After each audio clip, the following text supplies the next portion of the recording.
ہم سب جیسا کہ جانتے ہیں کہ ہمارا خالق اللہ ہے، اللہ ہی نے ہمیں پیدا کیا ہے، اسی کی طرف ہم نے لوٹ کر جانا ہے۔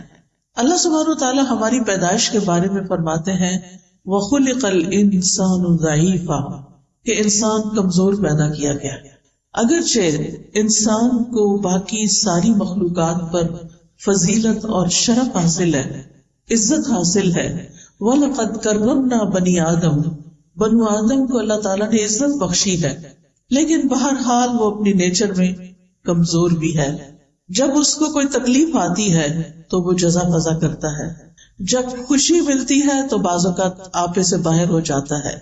اللہ سبحانہ تعالیٰ نے انسان کے اندر یہ سب کچھ کیوں رکھا ہے؟ اس لیے کہ اگر اللہ تعالیٰ انسان کو شیر جیسی طاقت دے دیتا اور ہاتھی جیسا جسم دے دیتا اور اسی طرح پرندوں جیسی اڑان بھی دے دیتا تو پھر انسان آپے سے باہر ہو جاتا، اپنے رب کے آگے نہ جھکتا۔ اللہ سبحانہ تعالیٰ نے انسان کو اپنی عبادت کے لیے پیدا کیا، اپنی اطاعت کے لیے، اپنی پہچان کے لیے۔ وَمَا خَلَقْتُ الْجِنَّ وَالْإِنسَ إِلَّا لِيَعْبُدُونَ، کہ میں نے جن و انس کو اپنی عبادت کے لیے پیدا کیا، اور علماء اس کا معنی یہ بھی کرتے ہیں کہ لِيَعْرِفُونِ، کہ تاکہ یہ مجھے پہچانے۔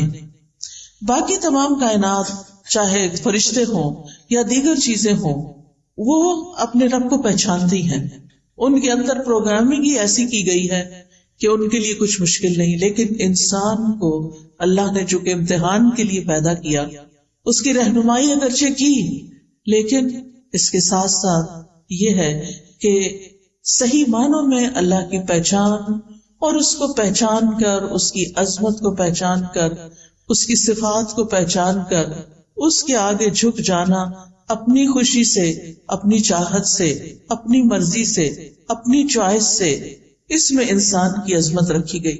یعنی انسان کی عظمت اس میں نہیں کہ وہ خدا بن بیٹھے، انسان کی عظمت اس میں ہے کہ وہ بندہ بن کر جیے۔ انسان اگرچہ عقل رکھتا ہے اور عقل کی طاقت باقی تمام طاقتوں سے بڑی طاقت ہے، لیکن اس کے ساتھ ساتھ انسان جذبات بھی رکھتا ہے، انسان کے اندر خوشی کے، غم کے جذبات بھی ہیں۔ انسان کو اللہ سبحانہ وتعالیٰ نے صرف ہڈیوں اور گوشت پوست کا مجموعہ نہیں بنایا، اس کے اندر روح رکھی، اس کا نفس ہے، اس کا دل ہے، اس کے جذبات ہیں، اس کے خیالات ہیں، اس کی پسند و ناپسند ہے، اس کا اختیار ہے، بہت سی کوالٹیز کے ساتھ انسان کو پیدا کیا۔ لیکن اس کے ساتھ ہی اللہ تعالیٰ نے انسان کو اپنا بندہ بننے کے لیے، اپنی عبادت کے لیے مخصوص کیا کہ یہ اپنی خوشی کے ساتھ میری طرف رجوع کرے۔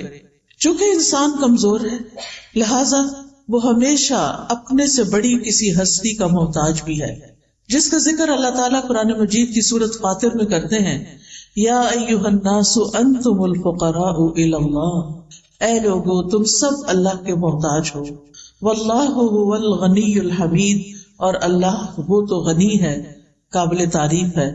ان یشاء یذھبکم، اگر وہ چاہے تم سب کو لے جائے، ویأتی بخلق جدید، اور نئی مخلوق پیدا کر دے، وما ذلک علی اللہ بعزیز، اور یہ چیز اللہ پر کچھ بھی مشکل نہیں ہے۔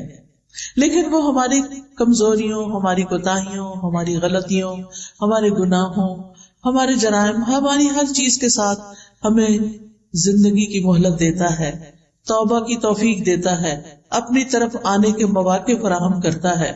لہذا ہم سب کی خوش قسمتی، خوشنودی اور ہماری کامیابی اس میں ہے کہ ہم ہر موقع پر اللہ سبحانہ تعالیٰ کی طرف رجوع کرنے والے ہوں، ہم اسی پر بھروسہ کریں، ہم اسی کا سہارا لیں، ہم اسی سے مانگیں، اسی سے پناہ طلب کریں، غم اور دکھ میں اسی سے فریادیں کریں اور اسی سے ہم حفاظت مانگیں، اور وہ یہ سب کچھ کرنے پر قادر ہے۔ اللہ سبحانہ تعالیٰ کو انسان کی کمزوری کا اعتراف بہت پسند ہے۔ جب انسان اللہ سبحانہ تعالیٰ کی بارگاہ میں ہاتھ اٹھاتا ہے، جب اللہ سبحانہ تعالیٰ کی بارگاہ میں سجدے میں سر رکھ دیتا ہے، تو جب انسان کا سر زمین پر ہوتا ہے، وہ سب سے زیادہ اللہ کے قرب کا وقت ہوتا ہے، اللہ سبحانہ تعالیٰ کے قریب ہونے کا، اللہ سبحانہ تعالیٰ کے محبوب ہونے کا۔ اور جب انسان ہاتھ اٹھا لیتا ہے تو اللہ سبحانہ و تعالیٰ ان کو خالی نہیں لوٹاتا. وہ اس بات سے شرماتا ہے کہ کسی کا ہاتھ اٹھا ہوا خالی لوٹا دوں. لہذا انسان کو اپنی تمام ضروریات میں، اپنی تمام مشکلات میں، اپنی تمام حاجات میں، اپنی ہر طرح کی پریشانیوں میں اللہ سبحانہ تعالیٰ کی طرف ہی رجوع کرنا چاہیے. اور اسی کا نام توکل ہے. جب انسان اپنی ضروریات میں اللہ کا سہارا لیتا ہے تو اللہ سبحانہ تعالیٰ کا سہارا لینا توکل کہلاتا ہے. اور اسی کی ہم سب کو ضرورت ہے کہ جب ہمیں کچھ مشکل ہو تو ہم کہیں حسبنا اللہ ونعم الوکیل، ہمیں اللہ کافی ہے اور وہی بہترین کارساز ہے، وہی سارے کام بنانے والا ہے. اور جتنا جتنا ہمیں اللہ تعالیٰ کی ذات پر زیادہ یقین ہوگا اور جتنا ہم اللہ سبحانہ تعالیٰ کو زیادہ پہچانتے ہوں اتنا ہی اس کی طرف رجوع بھی زیادہ ہوگا. اس کی طاقت میں ہے، اس کے اختیار میں ہے، اس کی قدرت میں ہے کہ وہ ہم سے ہر اس پریشانی، ہر اس خطرے کو دور کر دے جس سے ہم ڈرتے ہیں، اور پھر اسی کے آگے ہاتھ پھیلائیں. اور وہ انسان کے لیے کافی ہے. جب ہم کہتے ہیں حسبنا، ہمیں کافی ہے، یعنی اللہ کی مدد کافی ہے. اور اگر اللہ ہمارے ساتھ ہے، اللہ ہماری مدد کرنے والا ہے، تو پھر ہم تنہا نہیں ہیں. قرآن مجید میں اللہ تعالیٰ فرماتے ہیں وَلِلَّهِ مُلْكُ السَّمَاوَاتِ وَالْأَرْضِ وَاللَّهُ عَلَى كُلِّ شَيْءٍ قَدِيرٌ. آسمانوں اور زمین کا مالک اللہ ہی ہے اور وہ ہر چیز پر پوری قدرت رکھتا ہے. آپ سوچے کہ زمین کی ہر چیز اس کی ملکیت ہے، اصل میں اس کے کنٹرول میں ہے. ہمیں تو اس نے وقتی طور پر اختیار دے رکھا ہے کہ ہم انہیں اپنی مرضی کے مطابق استعمال کریں، ورنہ اصل کنٹرول تو رب ہی کے ہاتھ میں ہے. اور اسی طرح وہ ہر چیز کو نہ صرف یہ کہ زمین کی، آسمان کو بھی اون کرتا ہے، اس کا کنٹرول بھی اللہ تعالیٰ کے ہاتھ میں ہے. لہٰذا جب کسی بندے کی اسے ضرورت پوری کرنی ہوتی ہے تو اسے کسی کا مشورہ نہیں چاہیے، کسی کی سفارش نہیں چاہیے. وہ سفارش جو بندوں کو اختیار دیا سفارش کرنے کا، انبیاء کو دیا ہے، اپنے اولیاء کو دیا ہے، وہ اس لیے دیا کہ وہ ان کو آنر بخشا ہے، ورنہ وہ تنہا سب کچھ کر سکتا ہے. وہ اکیلے سب کچھ کرنے پر پوری طرح قادر ہے. وہ صرف کن کہتا ہے اور بڑے بڑے کام ہو جاتے ہیں.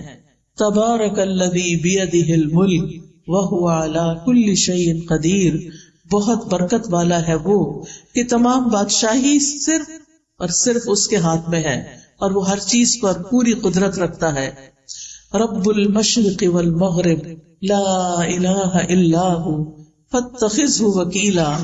وہ مشرق اور مغرب کا رب ہے، اس کے سوا کوئی معبود نہیں، لہٰذا اسی کو اپنا کارساز بنائیے. معاملات کی تدبیر کرنے میں بھی وہ یکتا ہے، اسے کسی کے مشورے کی ضرورت نہیں. ہر طرح کے خزانوں کا مالک وہ ہے، زمین کے خزانوں کا مالک بھی وہی ہے، آسمان کے خزانوں کا مالک بھی وہی ہے، اور ان خزانوں میں کوئی اس کا شریک بھی نہیں.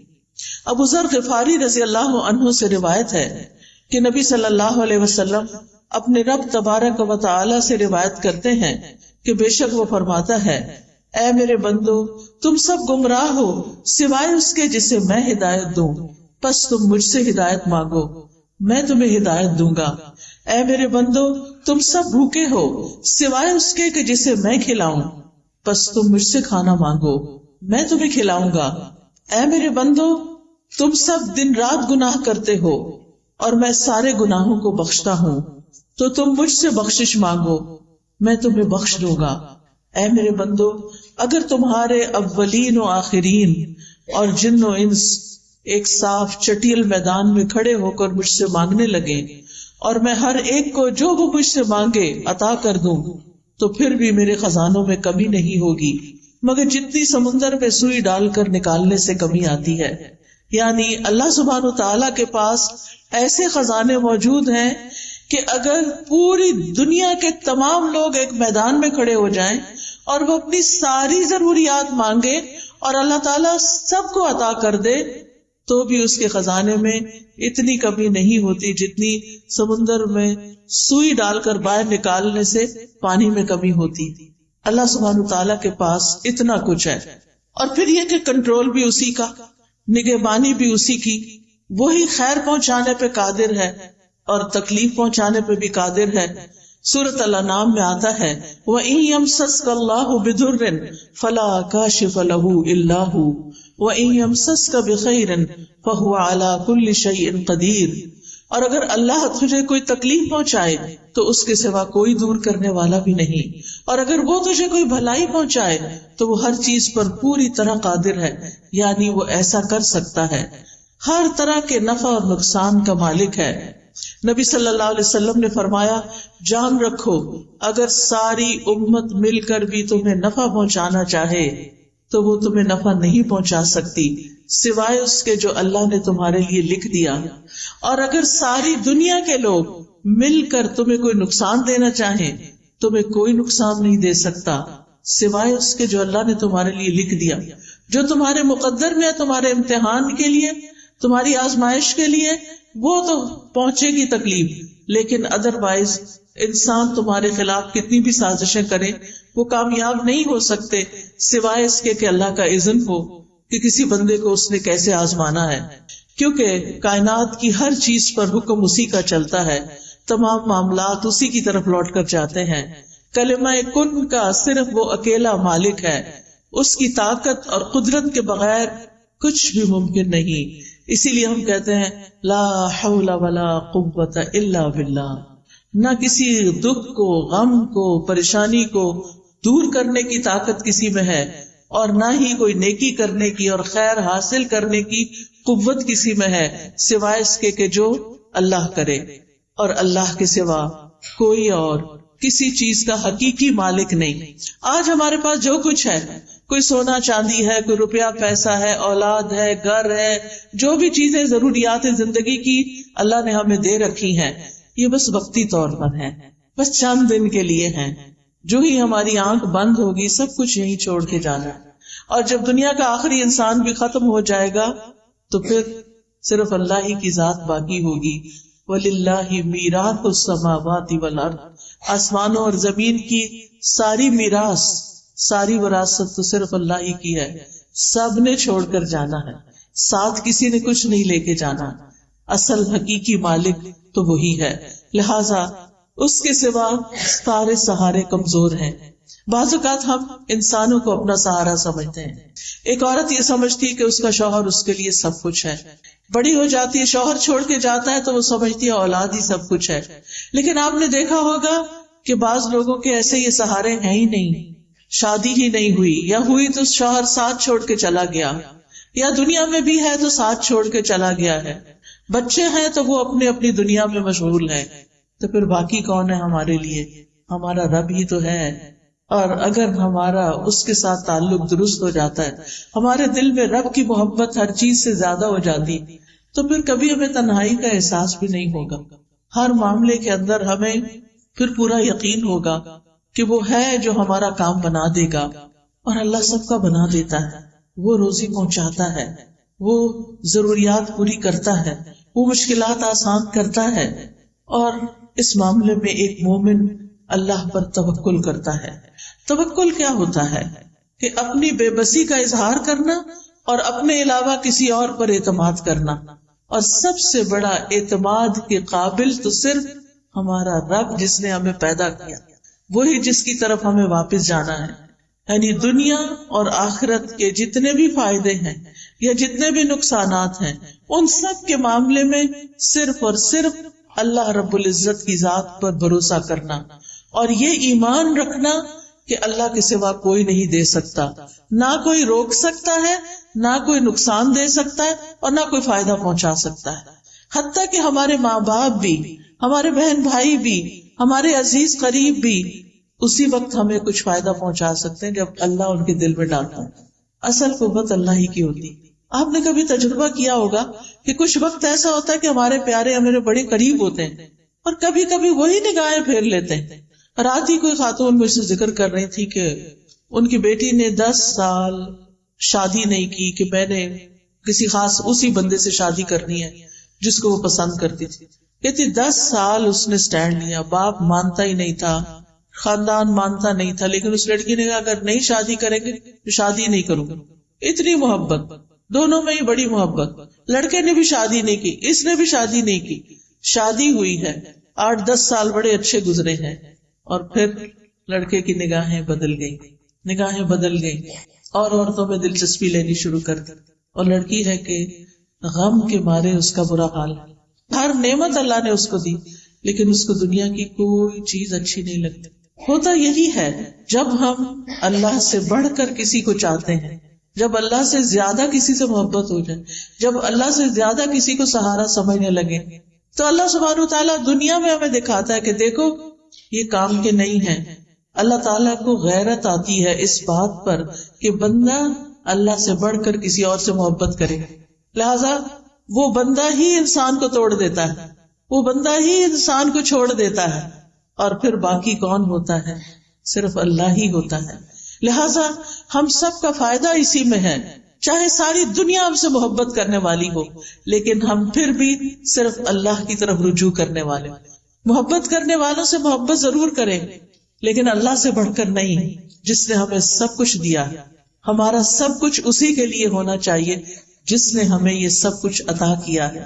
ہمارا یہ جسم، ہماری یہ سننے دیکھنے کی قوت، ہماری یہ بولنے کی قوت، ہمارا کھانا پینا، رزق روزی، سب کچھ تو اس کی طرف سے آیا ہے، لہٰذا ہمیں رجوع بھی اسی کی طرف کرنا چاہیے، اپنا سب کچھ اسی کے نام کرنا چاہیے۔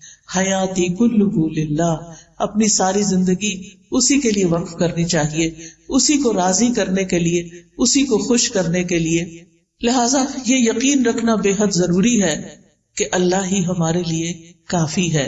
ابن الجوزی توکل کی تعریف کرتے ہوئے کہتے ہیں، توکل یہ ہے کہ انسان اللہ پر بھروسہ کرتے ہوئے اللہ کی اچھی تدبیر کی بنا پر اپنا معاملہ اللہ کے سپرد کر دے۔ یعنی زندگی میں جب بھی کوئی اہم معاملہ پیش آئے، کوئی غم ہو، کوئی دکھ ہو، کوئی پریشانی ہو، کوئی مسئلہ اٹک جائے، تو پھر کیا کرے؟ کوشش ضرور کرے، لیکن بھروسہ صرف اللہ پہ کرے، اور اللہ سبحانہ تعالیٰ سے دعا کرے کہ اللہ تو سب کچھ کر سکتا ہے، تیرے لیے تو کچھ بھی مشکل نہیں۔ ہم انسان ہیں، ہم فقیر ہیں، ہم کمزور ہیں، تو کمزور نہیں، تو رب العرش العظیم ہے، تو عظیم عرش کا رب ہے، تو آسمانوں کا مالک ہے، تو زمین کا مالک ہے، تو چاند ستاروں کا مالک ہے، تو ہر چیز کا مالک ہے۔ تیرے لیے تو یہ کام کچھ بھی نہیں، تیرے لیے تو اس مشکل کو آسان کرنا کچھ بھی نہیں، اس لیے میں تجھی سے فریاد کرتی ہوں، تیری ہی طرف رجوع کرتی ہوں، تیرے ہی آگے جھکتی ہوں اور تجھی سے سوال کرتی ہوں۔ تو مانگنے سے خوش ہوتا ہے، تیرے بندوں سے مانگے تو وہ ناراض ہوتے ہیں۔ جب تجھ سے سوال کرتے ہیں تو پسند کرتا ہے اپنی طرف لوٹ کر آنا، لیکن جب بندوں سے کچھ مانگتے ہیں تو بندے ناراض ہوتے ہیں۔ ابن رجب حنبلی کہتے ہیں، توکل یہ ہے کہ دنیا اور آخرت کے تمام امور میں فائدوں کو حاصل کرنے اور تکلیفوں کو دور کرنے میں اللہ عز و جل پر دل سے سچا اعتماد، یعنی جب کوئی مشکل پیش آئے تو انسان گھبرائے نہیں، فوراً رب کی طرف دل ہی دل میں رجوع کرے اور کہے میرا رب کر دے گا، ان ذالک علی اللہ یسیر، میرے رب کے لیے یہ کام بہت آسان ہے، اس کے لیے مشکل نہیں ہے۔ اسی طرح عبداللہ بن داؤد کہتے ہیں کہ توکل یہ ہے کہ انسان اللہ سے اچھا گمان رکھے، ہمیشہ پازیٹو رہے، مایوسی کی طرف نہ جائے، کیونکہ مایوسی کفر ہے، مایوسی انسان کو خودکشی تک لے جاتی ہے، مایوس انسان زندگی کو انجوائے نہیں کر سکتا۔ لہذا ہمیشہ امید سے رہے، اللہ تعالیٰ کی طرف رجوع کرتے ہوئے ہمیشہ یہ سوچے کہ یہ مشکل آسان ہو جائے گی، ہو جائے گا، اللہ ہے نا۔ عام طور پہ لوگ کہتے میں ہوں نا، لیکن بہت دفعہ میرے ہوتے ہوئے بھی کچھ نہیں ہوتا، لیکن جس کی زندگی میں رب ہوتا ہے اس کے لیے کچھ بھی مشکل نہیں رہتا۔ شقیق بن ابراہیم کہتے ہیں، توکل اللہ کے وعدے پر دل کا مطمئن ہونا ہے، کہ اللہ نے وعدہ کیا ہے نا کہ میں تمہاری پکار سنتا ہوں، میں تمہاری دعائیں سنتا ہوں، تو پھر اطمینان رکھیں کہ وہ اس نے سن لی ہے، اور وہ ایک وقت آئے گا، ایک دن آئے گا کہ وہ پوری ہو جائے گی۔ وہ العزیز ہے، الحکیم ہے۔ العزیز کا مطلب ہے کہ وہ غالب ہے، قادر ہے، ہر چیز کر سکتا ہے، لیکن اس کے ساتھ حکیم ہے، وہ صرف ہماری مرضی کے مطابق نہیں چلتا، وہ پوری کائنات کو چلا رہا ہے، وہ پوری کائنات کو سامنے رکھ کر جو چیز ہمارے فائدے کی ہوتی ہے، جس وقت وہ ہمیں ملنی چاہیے وہ اس وقت دیتا ہے۔ بعض اوقات آپ دیکھیں انسان اللہ سے دعا کرتا اور چاہتا ہے کہ بس میں اٹھوں مصلی سے اور میرا کام ہو جائے، اور کئی دفعہ ہو بھی جاتا ہے لیکن کئی دفعہ نہیں ہوتا. اب اس میں ہم دیکھتے ہیں کہ یوسف علیہ السلام بچے تھے، ابھی بالکل ابتدائی عمر تھی ان کی، اپنے والد سے جدا کر دیے گئے. وہ کتنا روتے تھے ان کے لیے، اور ان کے دل میں یقین تھا کہ میرا رب میرے بچے کو واپس لائے گا. لیکن رب کب واپس لائے؟ 40 سال کی. اس 40 سال میں یوسف علیہ السلام کی کیسی کیسی تربیت نہیں ہوئی، کیسی کیسی ان پہ آزمائشیں نہیں آئیں. کبھی وہ کنویں میں پھینکے گئے، اور کبھی وہ مصر کے بازار میں بک گئے، اور کبھی وہ زلیخا کی طرف سے آزمائش میں مبتلا ہوئے، اور کبھی وہ قید خانے میں 9 سال تک بند رہے. ان سارے مرحلوں سے خوش اسلوبی سے گزرتے ہوئے جب وہ مصر کے بادشاہ بنے تو اللہ تعالیٰ نے ان کو واپس لوٹا دیا، اپنے باپ سے ملے.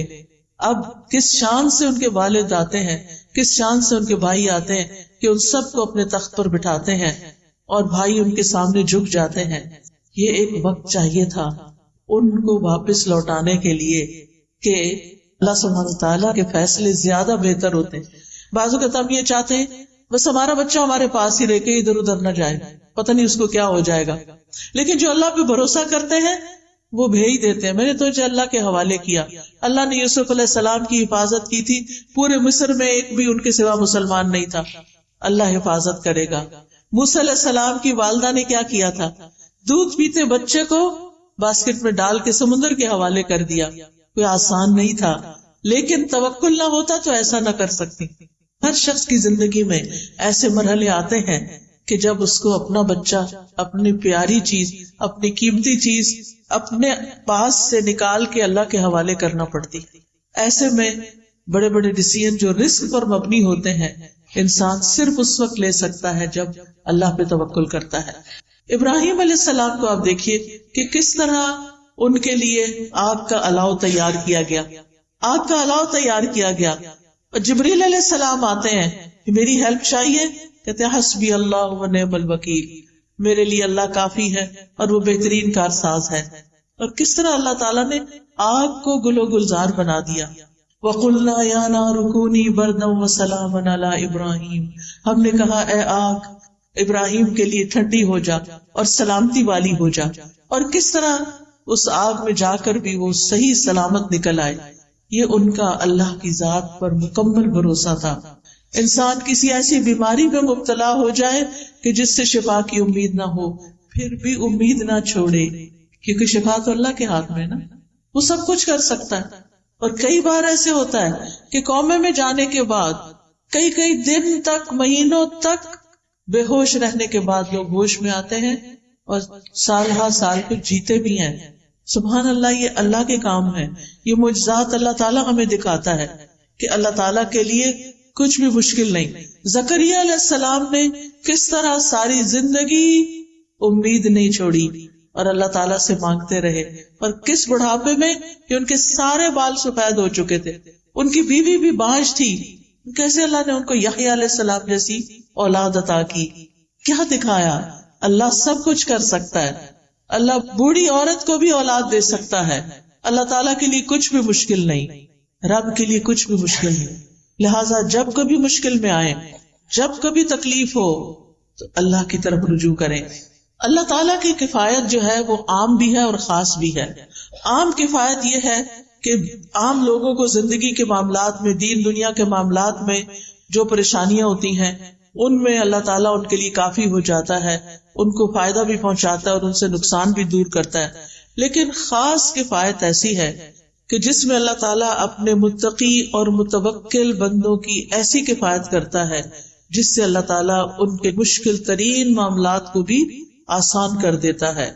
جیسے نبی صلی اللہ علیہ وسلم کے لیے اللہ تعالیٰ نے فرمایا یا ایھا النبی حسبک اللہ ومن اتبعک من المؤمنین، اے نبی آپ کے لیے اور ان مومنوں کے لیے جو آپ کے حکم پہ چلتے ہیں اللہ ہی کافی. وہ اس دور کے مومنوں کے لیے بھی ہے، وہ آج کے مومنوں کے لیے بھی ہے. اور یہ خاص کفایت ہے، یعنی آپ کو بھی اللہ کافی ہے، اور جو آپ کو فالو کرے، آپ کے پیروکار ہوں، جو اللہ کی عبادت کرے، جتنا جتنا وہ اللہ کے بارے میں اچھا گمان رکھتے ہیں اسی گمان کے مطابق اللہ تعالیٰ ان کی مدد کرتا ہے.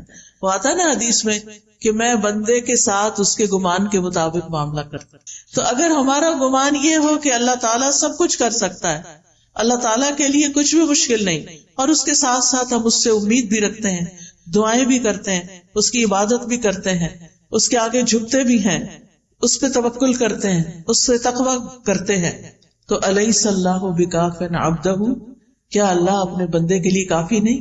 بالکل کافی ہے، اور وہ سب کچھ کر سکتا ہے. تو یاد رکھیے زندگی کے معاملات میں، زندگی کی مشکلات میں اللہ پر بھروسہ رکھنا، اللہ پر توکل کرنا ہم سب پر واجب ہے. یہ ایمان کا تقاضا ہے، یہ دل کی عبادت ہے. توکل دل کی عبادت ہے کہ میرا دل اطمینان میں ہو، مشکل سے مشکل وقت میں اطمینان میں ہو. میرا رب ہے، وہ کرے گا.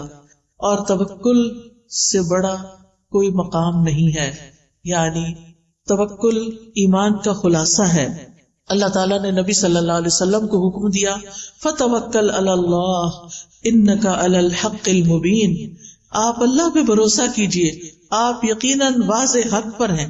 تو خاص طور پر جب انسان اپنے معاملات میں کھرا ہو، سچا ہو، واضح ہو، اس وقت اس کو ساری دنیا کی مخالفت کا بھی سامنا ہو تو بالکل ریلیکسڈ ہو اور اللہ کو اپنی مدد کے لیے کافی سمجھے کہ میں نے کسی کو دھوکہ نہیں دیا، میں نے کسی کے ساتھ ظلم نہیں کیا، میں نے کسی کا برا نہیں چاہا.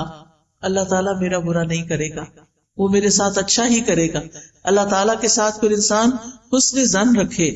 اللہ تعالیٰ فرماتے ہیں وَتَوَكَّلْ عَلَى الْحَيِّ الَّذِي لَا يَمُوتُ وَسَبِّحْ بِحَمْدِهِ، اور زندہ پر بھروسہ کیجئے جو کبھی نہیں مرے گا، اور اس کی حمد کے ساتھ اس کی تسبیح کیجئے.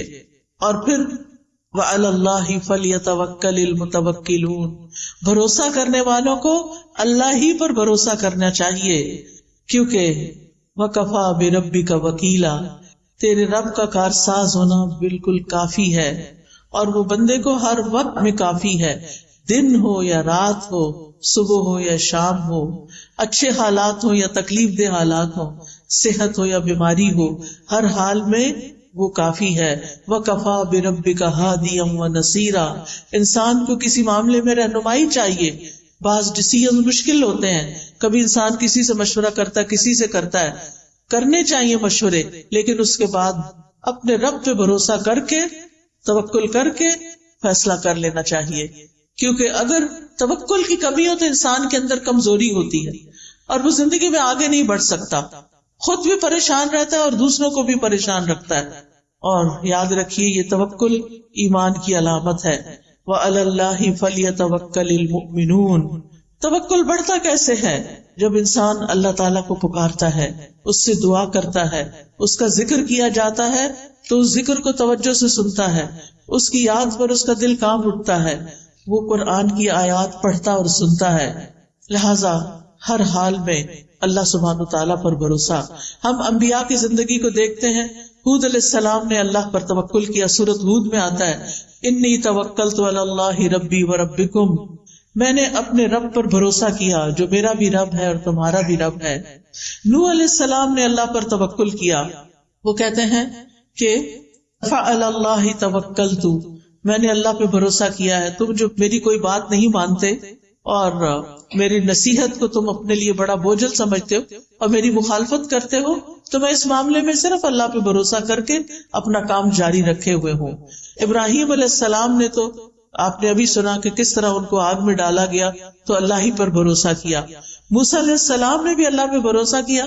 جب بنی اسرائیل کو لے کر چلے تو سامنے سمندر تھا، پیچھے فوجیں تھی، بنی اسرائیل گھبرا اٹھے تو انہوں نے کیا کہا؟ کلا ان معی ربی سیہدین، ہرگز نہیں، میرے ساتھ تو میرا رب ہے، وہ ضرور میری مدد کرے گا. نبی صلی اللہ علیہ وسلم نے غار ثور میں اللہ ہی پر بھروسہ کیا. جب حضرت ابوبکر گھبرا اٹھے کہ دشمن بالکل سامنے آ چکا ہے، اب ہم کیسے بچیں گے، تو آپ نے فرمایا کہ لا تحزن ان اللہ معنا، غم نہ کرو، اللہ ہمارے ساتھ ہے، ہم اللہ کے راستے میں نکلے ہیں، تو کیا وہ ہماری مدد نہیں کرے گا؟ فانزل اللہ سکینتہ علیہ، اس بات کے بعد اللہ نے ان کے اوپر سکینت اتار دی، وَأَيَّدَهُ بِجُنُودٍ لَّمْ تَرَوْهَا، اور ان کی مدد ایسے لشکروں کے ساتھ کی جو تم نے دیکھے ہی نہیں، وَجَعَلَ كَلِمَةَ الَّذِينَ كَفَرُوا السُّفْلَىٰ، اور کافروں کی بات کو اللہ نے نیچا کر دیا، وَكَلِمَةُ اللَّهِ هِيَ الْعُلْيَا، اور اللہ ہی کی بات سب سے اونچی بات ہے، وَاللَّهُ عَزِيزٌ حَكِيمٌ، اور اللہ غالب ہے مگر حکمت والا ہے، وہ اپنے سارے فیصلے حکمت کی بنیاد پہ کرتا ہے۔ پھر اسی طرح آپ دیکھیں کہ چھوٹے کام ہوں یا بڑے کام، مثلا آپ مہمان آ رہے ہیں گھر میں، کھانا بنانا ہے، بہت سا کام ہے، بہت سا، بعض اوقات ہم پھر بہت پینک ہو جاتے، پھر چڑچڑے ہو جاتے، پھر ڈانٹ ڈپٹ بھی کرنے لگتے ہیں، کبھی نوکروں پہ، کبھی بچوں پہ، کبھی شوہر پہ، کبھی جو سامنے آ جائے۔ کیا ہے؟ کام بہت ہے، کام ہے، لیکن کام ڈاؤن ہو کر بھی یہ کام ہو سکتا ہے، اور شور مچا کے بھی یہ کام ہو سکتا ہے۔ اب یہ تو ہماری چوائس ہے نا کہ ہم کیا کرتے ہیں۔ اگر ہمارا اپنے رب پہ توکل ہے اور پھر ہم سمجھتے ہیں کہ میں تو کام کروں گی، اپنا کرواؤں گی بھی، لیکن توکل میرا رب پر ہے، ٹھیک اس کام کو وہی کرے گا، اور رب کرتا ہے، تو آپ دیکھیں گے کہ آپ بالکل ریلیکس ہو جائیں گے، اسی کام کو آپ انجوائے کرنے لگیں گے۔ پھر اسی طرح بعض اوقات انسان کو لوگوں کا ڈر ہوتا ہے کہ پتہ نہیں کون میرے خلاف کیا کر دے، کوئی کچھ نہیں کر سکتا۔ جب لوگوں کا خوف ہو تو بھی توکل کریں، اللہ ہی پر بھروسہ کریں۔ اگر لوگ منہ موڑ جائیں، بعض اوقات لوگ کہتے ہیں ہم آپ کے لیے یہ کر دیں گے، وہ کر دیں گے، اور پھر جب اینڈ ٹائم آتا ہے کام کا، وہ کہیں غائب ہو جاتے ہیں۔ ایسے میں بھی صرف اللہ پر بھروسہ کریں۔ پھر اگر کوئی چیز آپ کو غم زدہ کرتی ہے، کوئی چیز آپ کو ہرٹ کرتی ہے، کوئی دکھ دیتی ہے، تو آپ کہیں کہ میں نے اپنا معاملہ اللہ کے سپرد کیا، میرا بھروسہ اللہ پہ ہے، اللہ مجھے کافی ہے، یہ لوگ مجھے تکلیف دے رہے، ستا رہے، ان کے مقابلے میں اللہ مجھے کافی ہے۔ پھر اسی طرح جان کا بھی خوف ہو تب بھی اللہ کو کافی سمجھے۔ جب کوئی نقصان دینے کا ارادہ کرے، کوئی دھمکی دے، بعض اوقات انسان کو ایسے لوگوں سے واسطہ پیش آ جاتا ہے کہ جو آپ کی خواہ مخواہ میں جان کے دشمن بن جاتے ہیں، ایسے میں بھی اللہ پر بھروسہ کریں، اللہ کو کافی سمجھیں۔ اور یہ آیت تو اتنی خوبصورت ہے، جب کووڈ شروع ہوا تھا اور سب لوگ بہت زیادہ خوف زدہ ہو گئے تھے، تو میں نے اس آیت پر ایک لیکچر دیا تھا، قُلْ لَن يُصِيبَنَا إِلَّا مَا كَتَبَ اللَّهُ لَنَا هُوَ مَوْلَانَا وَعَلَى اللَّهِ فَلْيَتَوَكَّلِ الْمُؤْمِنُونَ، ان سے کہو ہمیں اگر کوئی مصیبت آئے گی تو صرف وہی آئے گی جو اللہ نے ہمارے مقدر میں لکھی ہے، ورنہ کوئی مصیبت نہیں آنے والی۔ ضروری نہیں کہ کووڈ ساری دنیا میں پھیلا ہوا ہے تو ہمیں بھی ہٹ کرے، نہیں، اگر اللہ نہیں چاہے گا تو بچ جائیں گے۔ اگر موت لکھی ہے تو بچ نہیں سکتے، وہ تو کسی وقت بھی آنی، وہ کووڈ نہ بھی آتا تو جو جانے کا وقت ہے اس پہ تو جانا ہی پڑے گا، وہی ہمارا سرپرست ہے، اور مومنوں کو اللہ ہی پر بھروسہ کرنا چاہیے۔ اسی طرح جب زیادہ دشمنوں کا خوف ہو اور لوگ آپ کے خلاف چالیں چل رہے ہوں، بعض اوقات ایسا ہوتا ہے نا کہ آفیسز میں آپ کے ہسبینڈ بہت ایماندار ہیں، اللہ پہ بھروسہ کرنے والے ہیں، کام بہت اچھا کرتے ہیں، لیکن کچھ لوگ بڑوں کے کان بھر کے ان کو نقصان دینے کی کوشش کرتے، اس وقت انسان بہت پریشان ہوتا ہے کہ اب کیا کروں۔ اس وقت بھی اپنی فریاد اللہ سے کرے اور اللہ پہ بھروسہ کرے، اللہ تعالیٰ کسی محسن کا اجر ضائع نہیں کرتا۔ اگر اللہ نے وہاں ترقی دینی ہوئی تو وہ بھی دے گا، اور اگر نہیں دینی، کسی اور جگہ پہ لے جانا ہے، شاید اسی میں ہمارے لیے خیر ہو۔ اللہ سبحانہ وتعالیٰ بندے کو جس حال میں رکھتا ہے بندے کے لیے اسی میں خیر ہوتی ہے، اور یہی تقدیر پر ایمان لانا ہوتا ہے۔ کچھ چیزیں ہماری مرضی کے خلاف ہوتی ہیں لیکن ہمیں وہ ایکسپٹ کرنی پڑتی، وہ کڑوی ہوتی ہیں لیکن وہ نگلنی پڑتی کیونکہ انہی میں شفا ہوتی ہے۔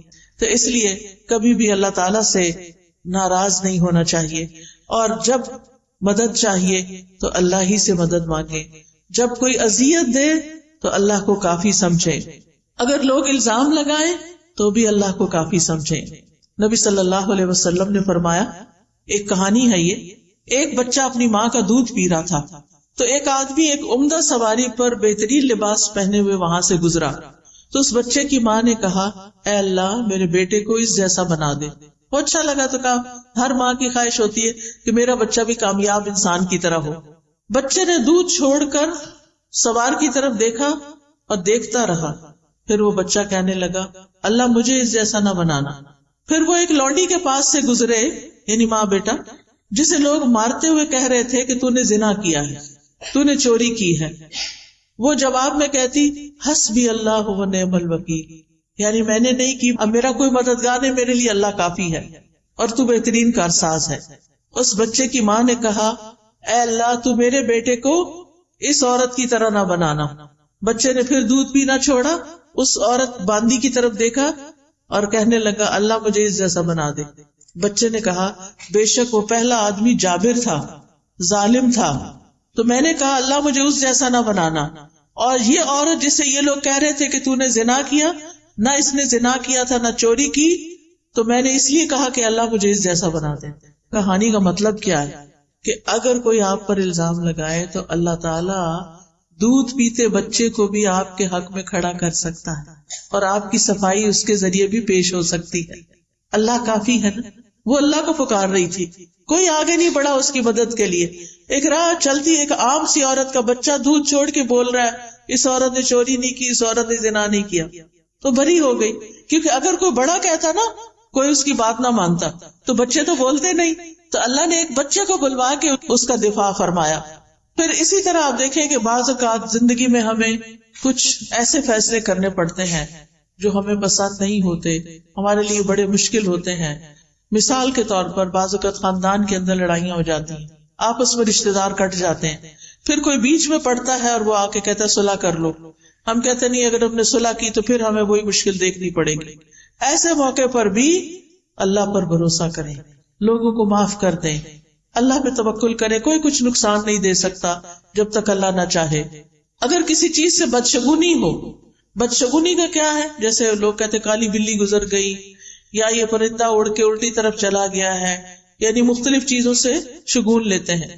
تو بدشگونی منع ہے ہمارے دین میں کہ چیزوں سے شگون نہ لیں. لیکن اگر کبھی ایسی کوئی چیز دل میں شیطان ڈال دے تو پھر اپنے کام کو جاری رکھیں اور اللہ پہ بھروسہ رکھیں. یعنی کچھ لوگ ہوتے ہیں وہ کام چھوڑ دیتے ہیں. کئی دفعہ ایسے ہوتا ہے نا کہ ہم شام کی فلائٹ پہ جانے والے ہوتے ہیں, صبح کی فلائٹ کا کریش ہو جاتا ہے. کبھی کبھی ایسے خبریں سننے کو ملتی, ہم کیا کہتے ہیں ہم نے نہیں جانا. نہیں, کام جاری رہی. اس کو بدشگونی نہ لے کہ وہ صبح ہوا تو آج کے دن شام بھی ہوگا, کیونکہ اس طرح انسان اگر شگون لینے لگے تو زندگی کے کام رک جاتے ہیں. نفع نقصان اللہ کے ہاتھ میں ہے. وہ جو چلے گئے ان کی شہادت لکھی گئی, اللہ ان کو آخرت میں اچھا دے گا اس تکلیف کے بدلے. لیکن ہمیں ایسی چیزوں سے بدشگونی نہیں لینی. اسی طرح ہمارے معاشرے میں افسوس کے ساتھ کہنا پڑتا ہے اگر کسی عورت کی طلاق ہو گئی ہے یا کوئی عورت بیوہ ہو گئی تو اس کو اپنی شادی پر نہیں آنے دیتے یا مہندی پہ نہیں آنے دیتے یا جو بھی کوئی اور پروگرام ہوتے ہیں, کہتے ہیں کہ نہیں یہ سہاگن نہیں ہے. آپ دیکھیے کیا آپ نے کسی کی زندگی کا ٹھیکہ لے رکھا ہے کہ اس کا شوہر فوت ہو گیا ہے اور وہ اب تنہا ہے, اکیلی ہے, اداس ہے, اسے اب یہ حق بھی نہیں کہ ہم اس کو کسی خوشی میں شریک کر. یہ سوچتے ہیں کہ اس کے قدم آئے تو کوئی مصیبت آ جائے گی. نہیں, ایسا نہیں ہوتا. آپ دیکھیں کتنی دفعہ ایسا ہوتا ہے کہ دنیا میں ایک شخص ہے, اس کو ایک نقصان ہوتا ہے تو 10 فائدے بھی ہو جاتے ہیں اور وہ آپ کی زندگی میں بڑا مبارک بھی ہو سکتا ہے. پھر اسی طرح اگر کوئی زندگی میں پریشانی ہو جائے تو اس کا حل بھی اللہ سے مانگے. رسول اللہ صلی اللہ علیہ وسلم نے فرمایا جسے انتہائی شدید حاجت آ پڑے اور اس نے اسے لوگوں پہ پیش کر دیا تو اس کی حاجت دور نہ ہوگی, اور جس نے اسے اللہ پہ پیش کیا تو عنقریب اللہ اس کو بے پرواہ کر دے گا.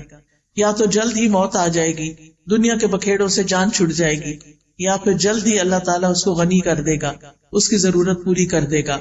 اب آخر میں یہ ذکر کرنا چاہوں گی کہ اللہ پہ توکل کرنے کے فائدے کیا ہیں. سب سے بڑی بات یہ کہ جو توکل کرتا ہے اللہ تعالیٰ اس سے محبت کرتا ہے. جس کو اللہ کی محبت مل جائے اسے اور کیا چاہیے. قرآن مجید میں آتا ہے ان اللہ یحب المتوکلین, بے شک اللہ توکل کرنے والوں سے محبت کرتا ہے. پھر اللہ ایسے شخص کو کافی ہو جاتا ہے.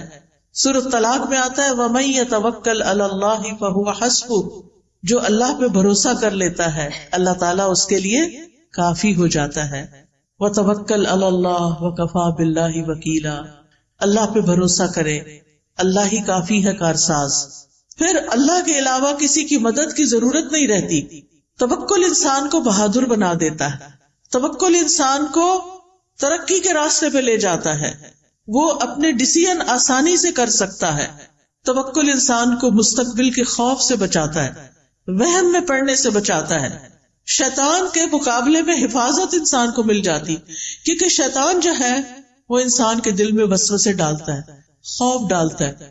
الشیطان یعدکم الفقر، شیطان تم سے محتاجی کا وعدہ کرتا ہے، تم محتاج ہو جاؤ گے، تم غریب ہو جاؤ گے، تمہیں کوئی نہیں پوچھے گا، تمہیں چھوڑ دے گا، تمہارا ہسبینڈ چھوڑ دے گا، فلاں چھوڑ دے گا، فلاں کر دے گا. نہیں، یہ سب شیطان کے وسوسے. یاد رکھیے ایک چھوٹا سا نسخہ آپ کو بتاتی ہوں. الحمدللہ جس کو بھی بتایا اللہ نے اس کو فائدہ دیا. وہ نسخہ کیا ہے؟ جب دل میں اس طرح کی گھبراہٹ پیدا ہونی شروع ہو، جب دل میں طرح طرح کے وسوسے آئیں، جب دل خوف کا شکار ہو، ہے یہ کام کیسے ہوگا، ایک تو آپ کہیں حسبی اللہ لا الہ الا هو علیہ توکلت وہو رب العرش العظیم. اللہ پہ توکل کر. شیطان جو آپ کے دل کے اوپر اٹیک کر رہا ہے بار بار، اس کو بھگانے کے لیے، دل کی حالت درست کرنے کے لیے 3 دفعہ پڑھیں اعوذ باللہ السمیع العلیم من الشیطان الرجیم من ہمزہ ونفخہ ونفثہ. اعوذ باللہ السمیع العلیم من الشیطان الرجیم من ہمزہ ونفخہ ونفثہ. اعوذ باللہ السمیع العلیم من الشیطان الرجیم من ہمزہ ونفخہ ونفثہ. 3 دفعہ یہ پڑھ کے اپنے دل کے اوپر تھتکارے. ایک ہوتا پونگ مانا، خالی پونگ نہیں، جیسے تھپ تھپ تھپ ایسے کر کے. انشاءاللہ اگر آپ روز اس طرح کرنا شروع کر دیں، آپ کا دل ٹھہر جائے گا، آپ کو ایک اطمینان اور قرار نصیب ہوگا، اور آپ کے وسوسے دور ہو جائیں گے، آپ کے دل کے خوف دور ہو جائیں گے، آپ کی پریشانیاں دور ہو جائیں گی، اور آپ اپنی زندگی کو انجوائے کر سکیں گے. آپ دیکھیں جو ہمارے پاس بعض اوقات ساری نعمتیں ہوتی ہیں، کھانا بھی ہے، اچھا لباس بھی ہے، زیورات بھی ہیں، گھر ہے، گاڑی ہے، شوہر ہے، بچے، دل پتہ نہیں کہاں ہے. دل میں خوف ہے، دل میں غم ہے، دل میں پریشانیاں ہیں. ان کو نکالنا بڑا ضروری ہے، اس کی صفائی بڑی ضروری ہے. اور یہ صفائی ہوتی ہے شیطان کو باہر پھینکنے سے. اور شیطان ڈرتا ہے اس کلام سے جو میں نے آپ کو پڑھ کے سنایا. آپ یہ کرنا تو شروع کریں، آپ زندگی کو انجوائے کرنے لگیں گے. آج کا ہمارا سفر کافی زیادہ تھا. ہم صبح سویرے جب نکلے ہیں، پہلے گھوٹکی آئے، وہاں لیکچر کیا، پھر وہاں سے سکھر آئے. نیا شہر تھا، یہ بھی نہیں پتا ہوتا نا کتنی دیر میں آ جائے گا، تو وہ ہوتا ہے اچھا ابھی آ رہا ہے، ابھی آ رہا ہے، ابھی آ رہا ہے، ابھی. پھر وہ گاڑی کہیں اور مڑ جاتی. پھر لیکن میں اندر سے بہت ہی خوش تھی، کہتی تھی کہ اللہ کی خاطر ہے نا یہ سفر، اللہ کی خاطر ہے نا. میرا کوئی رشتہ نہیں آپ سے، لیکن مجھے اللہ کی خاطر آپ سے محبت ہے کہ ہم یہاں اللہ کی خاطر جمع ہوئے ہیں. اور اللہ تعالیٰ ان کو جزا دے جنہوں نے اس کا انتظام کیا. اور یہ چیز انسان کو کتنا خوش کر دیتی کہ میں آج ان لوگوں سے ملوں گی جن کو میں نے زندگی میں کبھی نہیں دیکھا. میں آج ان لوگوں کو کچھ خیر کی باتیں بتاؤں گی جن کو میں نے زندگی میں کچھ نہیں دیا. تو یہ چیز جو ہے، شیطان کے وسوسے جب دور ہو جاتے ہیں تو پھر پازیٹیو تھنکنگ شروع ہو جاتی ہے. پھر آپ ہر سچویشن کو انجوائے کرنے لگتے، ہر چیز آپ کو خوش کرنے لگتی، آپ کو تھکاوٹ بھول جاتی ہے، آپ کو سفر کی تکان دور ہو جاتی. میں نے راستے میں اتنا انجوائے کیا کھجوروں کے باغ دیکھ کے، مجھے تو مدینہ ہی یاد آتا رہا. میں کبھی دائیں دیکھتی، کبھی بائیں دیکھتی، مجھے ہوتا تھا یہ منظر غائب نہ ہو جائے کہیں. اتنی خوبصورت سینری. مجھے پہلی دفعہ اس راستے سے سکھر آنے کے لیے پنجاب سے سندھ میں آنے کا اتفاق ہوا ہے، لیکن اتنا خوبصورت لگا ہے. سندھ کی پتہ نہیں کیسی پکچر لوگ پیش کرتے ہیں کہ پتہ نہیں وہاں کیا حالات ہیں، حالانکہ الحمدللہ اللہ نے اتنی نعمتیں دی ہیں، اتنا خوبصورت علاقہ ہے، اتنی یہ گرینری ہے. دریائے سندھ دیکھنے کو ملا. پیچھے میں نے دیکھے سارے دریا سوکھے ہوئے تھے، نہریں سوکھی ہوئی تھی. پہلی دفعہ پانی دیکھنے کو ملا. اللہ کی کس کس نعمت پر شکر ادا کرے انسان. تو خوش ہونے کے لیے بہت سی چیزیں رکھی اللہ نے، بے پناہ مناظر رکھے. آسمان دیکھیں، زمین دیکھیں، درخت دیکھیں، پھل دیکھیں، ریڑیاں بھری پڑی ہیں فریش فروٹ سے. آتے ہوئے ہم نے کہا کہ یہیں سے فروٹ لے جاتے، پتہ نہیں سکھر ہے، پتہ نہیں ملے گا کہ نہیں. لوگوں نے ڈرایا ہوا ہوتا ہے نا، لیکن میں نے کہا کہ یہاں تو اس سے بھی اچھا پڑا ہے، اتنی اچھی اچھی چیزیں. تو بات یہ ہے کہ ہمیں نا جب شیطان ڈراتا ہے تو ہم نعمتوں کو دیکھنا ہی بھول جاتے ہیں. نعمت سامنے رکھی ہوتی ہے، ہمارا دھیان پتہ نہیں کہاں ہوتا ہے، ہم اس پریشانی میں ہی کھوئے ہوئے ہوتے ہیں. تو اس شیطان مردود سے پناہ مانگے، اللہ کی پناہ لیں، اور ان وسوسوں کو دل سے نکالیں. لائف کو انجوائے کریں، لائٹ فیل کیا کریں، ہر سچویشن سے فائدہ اٹھایا کریں. اگر کوئی تکلیف ہو گئی ہے تو صبر کر کے اجر کمائیں، اور اگر کوئی نعمت نظر آ رہی ہے تو شکر کر کے اجر کمائیں. اور مومن کے لیے ہر وقت اجر کمانے کے مواقع ہیں، ہر وقت، الا یہ کہ وہ اپنے آپ کو خود ہی اذیت میں مبتلا رکھے اور صرف پریشانی کی بات سوچتا رہے. اللہ سبحانہ وتعالیٰ ہمیں بچے دیتا، اگر ایک بچہ نہ ہماری بات مانے تو 5 بچوں کی فرما برداری ہمیں سمجھ ہی نہیں آتی. اگر 5 سیٹلڈ ہیں، اپنے گھروں والے ہیں، لیکن چھٹا جو ہے نا پڑھ نہیں رہا، تو بس سارا وقت اسی کی کڑن کڑن کڑن. نہیں، اس سے باہر نکلے، اس کا ایک وقت ہے، یہ بھی ٹھیک ہو جائے گا. دعائیں زیادہ کریں اس کڑنے اور جلنے کی بجائے. اور یہ کہ بچے بات نہیں مان، دیکھیں ہم اپنا بچپن یاد کریں، ہم بڑے فرما بردار تھے، ہم نے بھی تو ماں باپ کو ستایا ہوگا نا. تو یہ مکافات کی دنیا ہے، دنیا میں پھر اللہ تعالیٰ دکھاتا بھی ہے، اور اس میں صرف صبر کی ضرورت ہے. وقت آنے پہ یہ ٹھیک ہو جائیں گے. ان معصوموں سے اچھی امیدیں رکھیں، ان کے سامنے خیر کی بات کریں، کبھی منفی بات نہ کریں، کبھی نیگیٹو بات نہ کریں، اچھا کردار پیش کریں کہ نہیں ٹھیک ہو جائے گا، اچھا ابھی نہیں، اچھا آ جائے گا. امتحان میں کم نمبر ہے، اچھا نیکسٹ ٹائم ہم اور ٹرائی کریں گے، کوئی بات نہیں. کچھ ماں باپ تو پیچھے پڑ جاتے ہیں، A+ اور A* اور پتہ نہیں کیا کیا بنا دیا گیا، یہ کیوں نہیں آیا تمہارا، تمہارے دوست کا کیوں آ گیا. کئی بچے خودکشی تک کر لیتے ہیں. یہاں تک میں نے سنا ہے کہ ان کے ماں باپ جن کے کبھی خوش نہیں ہو کے دیتے، ظاہر ہے ماں باپ کی شکل دیکھ کے بچہ خوش ہوتا ہے. جب ماں باپ کو خوشی نہیں وہ کسی وقت دیکھتا تو اس کے لیے زندگی میں کیا رہ جاتا ہے. لہٰذا بہت ضروری ہے کہ ہم توکل کرنا سیکھیں اور مستقبل کے خوف سے بچیں، اور وہم اور بدشگونی اور ان چیزوں سے اپنے آپ کو بچائیں. کیونکہ رسول اللہ صلی اللہ علیہ وسلم نے فرمایا نحوست پکڑنا شرک ہے، اور ہم میں سے کوئی نہیں جس کو وہم لاحق ہو جاتا ہے کہ ہاں یہ چیز ایسے ہوگی تو پتہ نہیں اب کیا ہوگا، مگر اللہ توکل کے ذریعے اس چیز کو ختم کر دیتا ہے. یعنی ان وہموں، وسوسوں اور ان چیزوں کا، منفی سوچوں کا علاج اللہ پہ توکل ہے، اور توکل کرنے والوں کے لیے آخرت میں بہت بڑا اجر ہے. سورۃ النحل میں اللہ تعالیٰ فرماتے ہیں وَلَأَجْرُ الْآخِرَةِ أَكْبَرُ لَوْ كَانُوا يَعْلَمُونَ الَّذِينَ صَبَرُوا وَعَلَىٰ رَبِّهِمْ يَتَوَكَّلُونَ. اور آخرت کا اجر تو بہت بڑا ہے، کاش وہ لوگ جانتے ہوتے. یعنی جن لوگوں نے صبر کیا اور اپنے پروردگار پہ بھروسہ کرتے ہیں ان کے لیے بہت بڑا اجر ہے، ان کے لیے جنت ہے. اللہ تعالیٰ فرماتے ہیں والذین آمنوا وعملوا الصالحات، وہ لوگ جو ایمان لائے اور انہوں نے نیک عمل کیے، لنبوئنہم من الجنۃ غرفا، ہم ضرور انہیں جنت کے اونچے گھروں میں جگہ دیں گے، تجری من تحتها الانہار، جن کے نیچے سے نہریں بہتی ہیں، خالدین فیہا، وہ اس میں ہمیشہ رہیں گے. نعم اجر العاملین، عمل کرنے والوں کا اجر کتنا اچھا ہے. الذین صبروا وعلی ربہم یتوکلون، کون ہے یہ عمل کرنے والے؟ جو صبر کرتے ہیں اور اپنے رب پر بھروسہ کرتے ہیں. یہ زندگی کی گاڑی بھروسے پر ہی چلتی ہے، لہٰذا اللہ کو تھام لیں، اللہ سے اپنا تعلق مضبوط کر لیں، اللہ کی کتاب کو تھام لیں، اللہ کی کتاب کو سمجھ کر پڑھیں. ایسے لیکچرز، ایسی کلاسز، ایسے استاد ڈھونڈیں کہ جو آپ کو اللہ سے جوڑ دیں، جو آپ کو زندگی گزارنے کا ڈھنگ سکھا دیں، جو اس کتاب ہدایت سے آپ کو جوڑ دیں. تو اللہ سبحانہ تعالیٰ سے دعا ہے کہ اللہ تعالیٰ ہم سب کو کمزور سہاروں کو چھوڑ کر اللہ کا مضبوط سہارا پکڑنے کی ہمیں توفیق عطا فرمائے. ہم اپنی ساری امیدیں اللہ ہی سے وابستہ کرنے والے، ہم ہر مشکل اور پریشانی کا حل اللہ ہی سے مانگتے ہیں، اسی کے آگے گڑ گڑاتے ہیں، اسی پر بھروسہ کرتے ہیں، اور پھر اسباب بھی اسی کے اذن سے اختیار کرتے ہیں، کیونکہ اسباب کا اختیار کرنا توکل کے منافی نہیں ہے. تو حسبنا اللہ ونعم الوکیل، حسبی اللہ لا الہ الا ہوا علیہ توکلت وہو رب العرش العظیم. ربنا علیک توکلنا والیک انبنا والیک المصیر. اللہ اللہ ربی لا اشرک بہ شیئا، اعوذ بکلمات اللہ التامات من شر ما خلق، اعوذ بکلمات اللہ التامات من غضبہ وشر عباده ومن همزات الشياطين وان يحضرون. رب اعوذ بك من همزات الشياطين واعوذ بك رب ان يحضرون. اللهم اني اسالك العافيه في الدنيا والاخره، اللهم اني اسالك العفو والعافيه في ديني ودنياي واهلي ومالي. اللهم استر عوراتي وآمن روعاتي، اللهم احفظني من بين يدي ومن خلفي وعن يميني وعن شمالي ومن فوقي وأعوذ بعظمتك أن أغتال من تحتي. یا رب العالمین، یا ارحم الراحمین یا ذا الجلال والاکرام.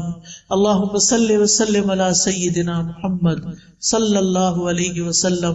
یا اللہ یا رحمان یا رحیم، تو ہم سب پر اپنی رحمت نازل فرما. یا اللہ ہمیں توکل کرنا سکھا دے، ہمیں اپنے پر بھروسہ کرنا سکھا دے، ہماری مشکلات کو آسان کر دے، ہمارے دکھوں، درد، تکلیفوں اور پریشانیوں کو دور کر دے. یا اللہ ہمیں ہر طرح کے شرک اور بدعت سے نجات عطا فرما.